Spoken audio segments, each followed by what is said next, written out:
Estos son los sonidos del rancho, amigos. Son los sonidos que hay por acá en los ranchos. Gallinas.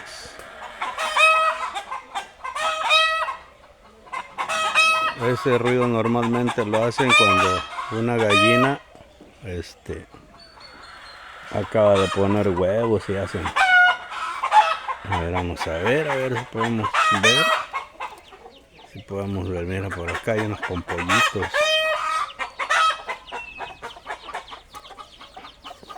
Aquí hay unos pollitos chiquitos, a ver.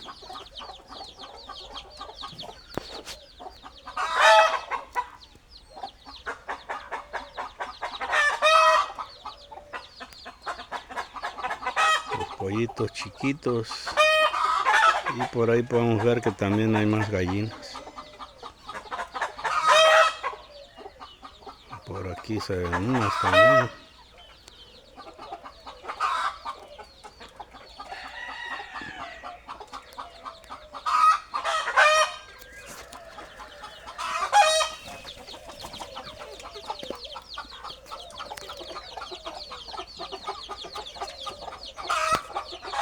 Ahí están los chiquitines.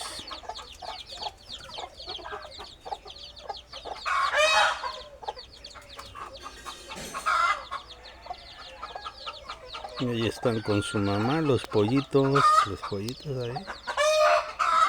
Miren, amigos, ahí están. Vamos a ver para acá. Estos son los sonidos del rancho. Son los sonidos típicos de los ranchos.